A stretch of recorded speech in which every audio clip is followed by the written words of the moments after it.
안녕하세요. 사소한 이유식 상담소에 오신 것을 환영합니다. 오늘은 사소한 이유식 상담소 블로그에 있잖아요. 거기에 네네. 올라온 질문들에 대해서 얘기해 볼 시간인데요. 오늘의 주제는 바로 기버터입니다. 저는 기버터 처음 들어서 기라는 회사가 있는 줄 알았어요. 저도 근데 검색을 열심히 그러니까. 했죠. 맞아요. 근데 이제 이것을 또 이제 이유식에 넣는 게 유행이라고 해가지고 네. 오늘 주제로 삼아봤는데요. 거기에 대한 사연들이 좀 올라와 있었죠. 네네. 네. 그러면 제가 한번 사연을 읽어보도록 하겠습니다. 안녕하세요, 선생님. 임신했을 때부터 선생님 유튜브와 책을 통해 공부하고 있는 두돌 아들맘입니다. 요즘 육아 인플루언서들 사이에 이유식, 유아식에서는 식물성 기름보다 버터, 기버터와 같은 동물성 기름이 좋다는 추세로 기버터 공부를 많이 진행하고 있는데요. 선생님 채널에 영양사님과 진행해주신 이유식 영상에도 기름에 대한 내용은 없는 것 같아 아이들 음식에 사용하는 기름에 대한 의견이 어떤지 여쭤보려고 질문 남깁니다. 그리고 이유식, 유아식의 육식 위주의 식사를 지향하고 간식으로 버터를 잘라 먹이는 것에 대해서도 의견이 어떤지 궁금합니다. 근데 이렇게 저희 채널의 영상을 다 이렇게 리뷰를 해주시고 이 영상이 빠졌다는 걸 피드백 해주신 거 정말 감사합니다. 감사합니다. 네. 그래서 저도 진료실에서 이런 질문들을 가끔 받아요. 네, 예전에는 네. 그런 질문이 없었는데 버터 사용에 대한 질문을 받는데 뭐 요새 이제 이런 걸 먹으면 이제 아이한테 좋다라고 이제 홍보를 많이 하더라고요. 근데 실제로 그래서 오늘 아이들한테 이거를 사용을 하는 것이 어떤지에 대해서 파헤쳐 보려고 합니다. 그럼 기버터 도대체 뭔가요? 저도 이제 이 사연을 보고 저도 음. SNS나 이런 것들을 찾아보면서 기버터에 대해서 한번 확인을 해봤는데요. 기버터는 뭐 인도나 서양에서 많이 먹는 그런 버터라고 해요. 정제돼서 단백질이랑 그다음에 다른 불순물들은 빼고서 오로지 지방으로만 만들어진 버터라고 합니다. 그리고 안에 뭐 첨가물이 들어있거나 이러지는 않는 것 같아요. 상온에서도 잘 상하지 않고 풍미도 되게 풍부하고 이런 걸로 요즘에 부모님들 사이에서 유행을 하는 것 같아요. 그러니까 무염 버터를 한 번 더 이렇게 끓여서 더 네네. 정제시킨 거네요. 네, 맞아요. 네. 그렇구나. 근데 이 성분은 어떤가요? 동물성 식품이다 보니까 안에 포화지방 같은 경우에는 이제 지방으로 거의 100% 이루어져 있는데요. 그 중에서 포화지방이 65에서 한 70%, 그 다음에 단일 불포화지방산이 한 15%, 그 다음에 다가 불포화지방산이 한 5% 정도 이렇게 차지하고 있어요. 아이가 이제 버터를 먹게 되면 어쨌든 지방 섭취가 주인데 좋은 지방을 먹어야 되는 거잖아요. 맞아요. 지방의 종류가 되게 중요한데 네네네.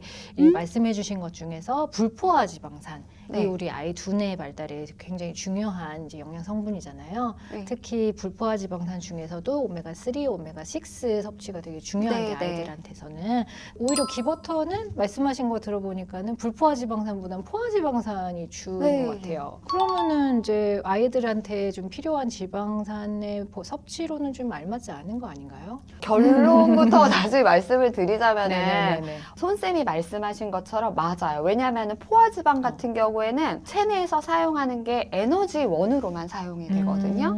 근데 이제 다가 불포화 지방산 같은 경우에는 체내에서 세포를 형성하는 데 쓰기도 하고 또는 뇌 발달에 도움을 주기도 하고 여러 가지 이제 사용의 쓰임이 있거든요. 네네. 포화 지방보다는 다가 불포화 지방산이 많이 들어있는 제품을 사용하시는 게 더 좋죠. 그리고 또 포화지방산도 너무 많이 먹으면 이제 혈관 건강이라든지 네. 뭐 콜레스테롤 대사에도 좀 영향을 미치잖아요. 네네네. 영유아 같은 경우에는 성인보다는 지방이 훨씬 더 많이 필요한 게 맞아요. 성인 같은 경우에는 체내에서 식품으로 섭취했을 때 차지하는 비중이 한 25에서 30% 정도가 되고 영유아 같은 경우에는 한 30에서 40% 정도까지도 섭취를 권장을 하고 있거든요. 성장하고 있는 시기이다 보니까요. 네.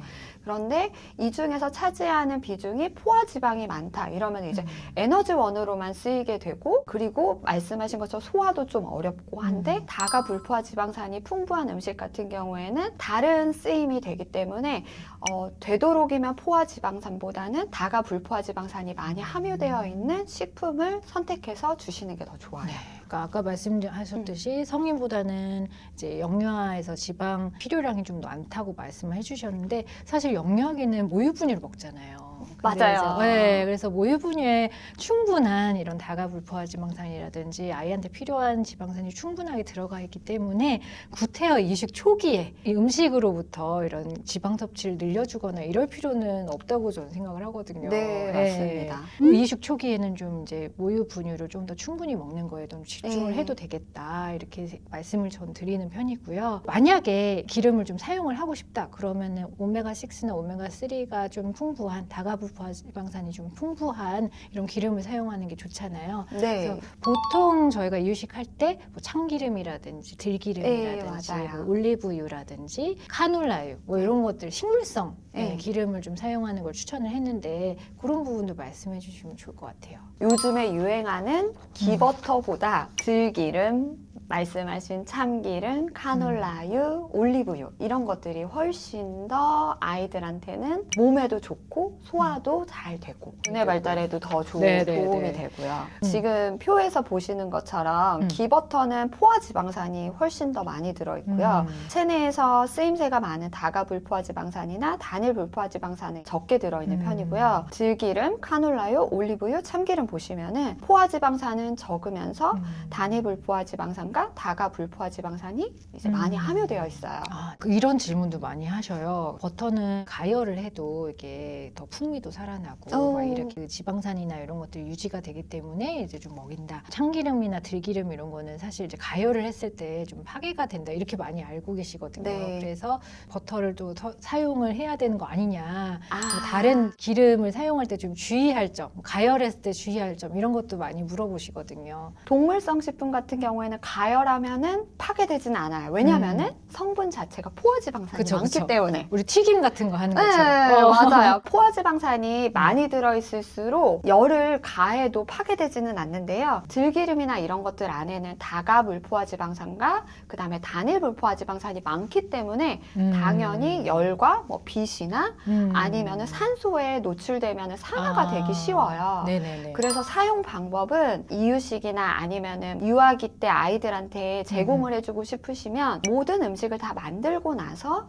그 다음에 위에다가 살짝 뿌려주시면 돼요. 이유식 위에다가. 네, 이유식 위에 또는 아이들 주먹밥 만들 때에도 그럼 애들한테 원래 주실 때에는 뜨거운 음식을 주시진 않잖아요. 그럼 아이들이 먹을 수 있는 그런 온도에 추가해서 조리를 다시 해주시면 됩니다. 그럼 올리브유나 뭐 카놀라유 이런 것도 좀 마찬가지로 그렇게 해주시는 게 더 나을까요? 네, 맞아요. 왜냐면은 아까 말씀드린 것처럼 불포화 지방산 같은 경우에는 열에 쉽게 파괴되거든요. 한 60도에서 80도 사이 정도가 되면은 파괴가 돼요. 그렇기 때문에 가열하지 않고 사용하시는 게 제일 좋아요. 그럼 마지막 단계 먹기 전에 이렇게 네. 섞어주는 거. 네, 네. 그게 더 좋겠네요. 그러면은 이제 조금 말씀드리면 기버터보다는 식물성 기름을 사용하는 게 이유식하는 아이들한테는 좀 더 유익하다. 우리가 같은 걸 먹이려면 좀 좋은 거 먹여야 되잖아요. 네, 그래서 맞아요. 이제 식물성 기름을 주로 사용하는 것을 추천하는데 그렇다고 해서 기버터 이거 사용하면 안 된다 이렇게 말씀드리는 건 아니잖아요. 제가 선생님께서 저도 그렇고 네. 안 먹어봐가지고 이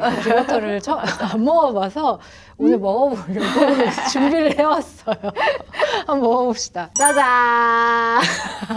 기버터. 이거 PPL 아닙니다. 그래서 상품명을 이렇게 가리고 할 건데요. 나름 유기농을 제가 사왔습니다.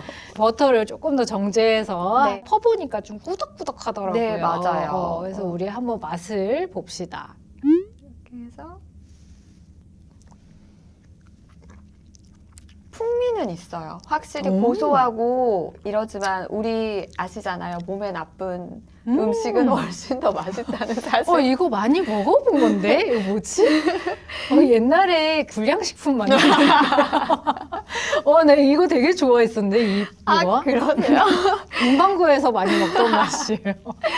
약간 근데- 마가린 맛도 살짝 나면서 풍미가 약간 좀 있는데 느끼하긴 하네요. 그러면 요런 거는 그럼 먹으면 안 된다는 아니고 풍미를 위해서. 그러니까 약간 음식 조리에 이제 약간 풍미를 위해서 이제 잠깐 첨가하는 건 괜찮은데 요거를 어느 정도 얼마나 먹는 게 좀 알맞을까요? 아이들 같은 경우에는 우리가 과유불급이라고 하잖아요. 너무 과하지 않게만 주시는 게 제일 좋거든요. 그래서 SNS를 봤었을 때는 매일 식단에서 아이들을 체중을 늘리기 위해 사용을 하고 있더라고요. 기버터 같은 경우에는 포화지방산이 많기 때문에 매일매일 사용하시는 건 권장을 하진 네. 않고요.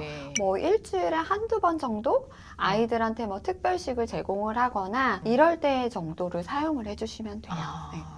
이걸 매일매일. 매일. 그것도 이거를 퍼서 이렇게 잘라서 주시고 뭐 이렇게 하시는 잘라서 주시는 것보다 조리할 때 많이 사용하고 그다음에 음식을 다 만들고 나서 안에 넣어가지고 섞어주시거나 소량씩. 네, 그러시는 경우가 맞아요. 많더라고요. 그러면은 오늘의 영상을 좀 정리를 해보자면 이유식 초기에는 분유 모유만으로도 충분한 지방 섭취를 하고 있어서 별도로 필수적으로 지방 섭취를 따로 해줄 필요는 없다. 다만 지방 섭취를 하려고 한다면 이유식 중기 이후에는 들기름이나 카놀라유를 소량 넣어서 조리해주면 좋다. 그리고 마지막으로 기버터는 사용하되 음식의 풍미를 더하기 위해서 주 1, 2회 간헐적으로 소량씩 사용을 하면 되겠습니다. 트렌드보다는 아이의 발달과 아이의 건강을 위해서 식재료를 사용을 하시는 것을 권장을 드려요. 그래서 네. 오늘 영상이 이제 기버터를 고민하는 부모님들께 도움이 되셨으면 합니다. 이런 거 막 새로 나올 때마다 정말 고민이 많으실 것 같아요. 네, 맞아요. 저희도 열심히 공부를 해서 이유식이 이렇게 짐이 돼버린 우리 부모님들에게 이제 현실적인 조언과 그다음에 따뜻한 위로가 되는 코너가 되도록 열심히 노력하겠습니다. 오늘도 좋은 말씀 감사해요. 감사합니다. 네, 다음에 봐요. 안녕. 안녕.